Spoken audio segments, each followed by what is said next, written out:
So hello ladies and gentlemen and welcome. My name is Rory Canavan. I'm the owner and founder of Sam Charter. I'm here today to give you a presentation on Process of the Month, the return of, which looks to serialize some of the processes that have been featured in version 2 of the new Sam Charter process kit. So just before we get underway, I'd just like to give you a run through on what we can expect. So we have primary and secondary objectives, which always helps, is good process practice, and we'll delve a bit deeper onto the given process there. We're going to offer a quick process run through, potential banana skins associated with the supported software catalog process, a doffing of caps to our sponsors, and then we're going to quickly review which process is going to be coming up next month.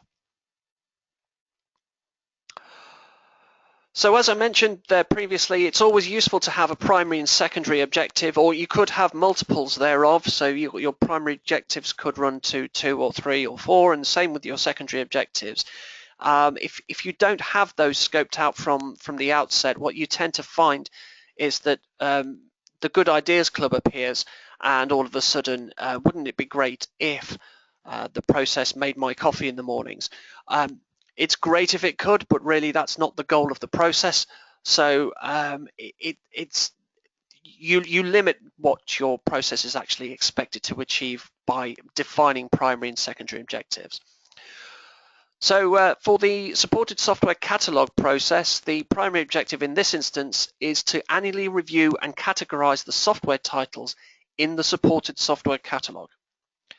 And we have a secondary objective here to support the review of requests for software titles that are not currently in the supported software catalog.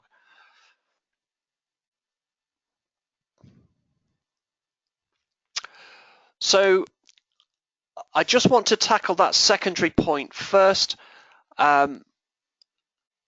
If, for example, somebody has made a software request, the way the processes have been currently modeled in the process kit is that the software request process will compare a title against the supported software catalog. If that title does not exist, then it will have to go through a test procedure, and this is the symbol for that process here. If it meets a technical assessment, which is okay, then we can actually, if you like, have a human or a managerial assessment of that software title, and that takes place here. How often this process runs, I guess, depends on the size and scale of your IT department as well. It could be that you've got many thousands of software titles. It's not going to be realistic to sort of sit down and expect to review them all in an afternoon. So accordingly, you could be dividing this work up between multiple individuals or indeed multiple vendors or even dedicated vendors, one at a time. So long as the work gets done, that's the most important thing. So you'll see here at 1.10 we have a series of personnel actually involved in this activity. SAN manager, obviously, but also the service desk manager. And I've put other interested parties here at this time. It could be that you've got product champions or product managers. It could be an end user group who are particular advocates of a given software title. Anybody and everybody really who has been through a RACI assessment and can add value is worth roping into this little activity here. We have a supported software catalog here, so we are working on the assumption that a catalog already exists. And we're looking to compare and review those titles in light of a software technology roadmap. If, for example, you've got a title that has 6 months left of vendor support before the title is deemed, shall we say, end of life, that could influence what assessment you actually give to that title. It could also be that software titles are an absolute nightmare to support, and so incident management reports actually play a great part in assessing whether a title should be reviewed as red, amber or green. And also through the life cycle of the software as well, reviewing the change management reports as well. How easy was it to upgrade or downgrade this software? How easy is it to move around the IT estate? Is the challenge or the support required onerous, or is it very light touch? So as it's been modeled here, what we have are 3 categories that we can actually assign to our software titles. It could well be that you have more. So if you have more, then model those channels more accordingly. But for the purposes of this process, we've got software is to be retired, software is to be maintained, and software is to be added.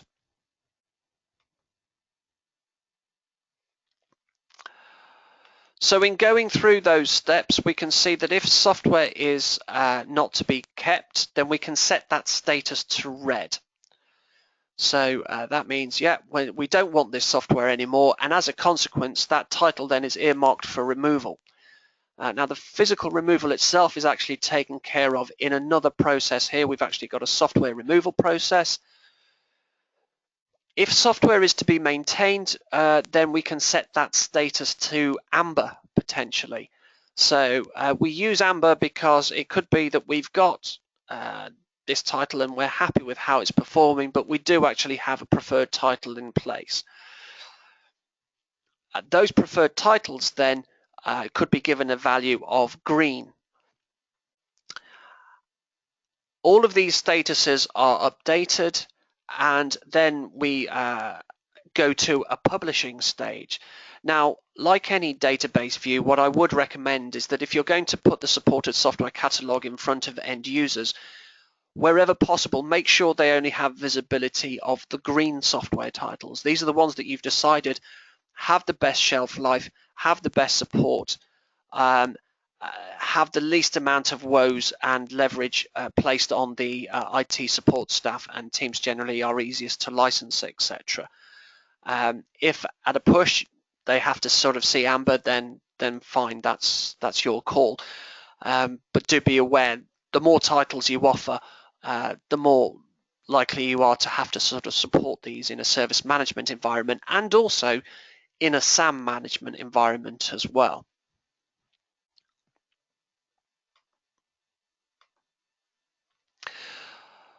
So potential banana skins with the supported software catalog, that this process is never run, and it could be that you're in an enterprise organization, global officers, you know, an ever-present sort of presence around the world. Size and scale is a major inhibitor in actually getting this process to run and run well. So you do have to be diligent around this, but as I said, the benefits to SAM are huge, because the fewer software titles you have, the fewer contracts you have to find, the fewer pieces of proof of entitlement you have to find, and the knock-on consequences to service management are exactly the same. Another potential banana skin is that this process is not run often enough. It could be that you've run this once and think, great, our estate is as healthy as we've pruned and it's fantastic. But 2 to 3 to 4 to 5 years down the line, you could be back to where you were before you even started. This should be a sort of a regular activity, and in that supported software catalog, I would always have a structure in there to support a column which would say date of last review, so that those that might not have been reviewed in 2, 3, or 4 years, we can actually get to grips with, and we can put those under the microscope and see, are they worth keeping? So at this point, I'd just like to say much love to our sponsors. Thank you very much. These are people who've placed adverts in the SAM Charter process kit. So we have Aspera, Flexera, and Snow, purveyors of quality SAM suites there.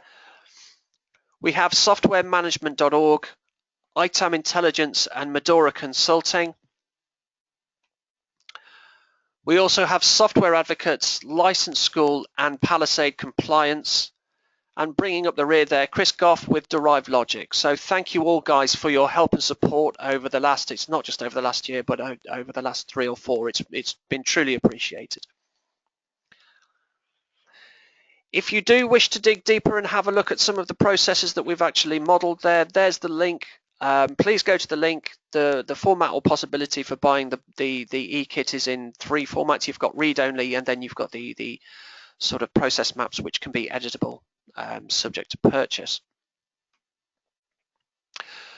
So next month we're actually going to be looking at a software rationalization process, because if you've gone through the supported software catalog process, you might find that if you've taken a vendor by vendor approach, that's great, but that could still end up with you having 6 or 7 different pieces of software that essentially perform the same task. There might be an argument for blending these, but let's take the software rationalization process in its entirety next month there. Contact details. If anything you've seen here has raised any questions or you've got any observations, please feel free to email me at rory.canavan@samcharter.com. If you wish to follow me on Twitter, my symbol there, or my username is @storybyrory, and I would always welcome your addition on LinkedIn. So thank you very much for your time, and I look forward to seeing you next month.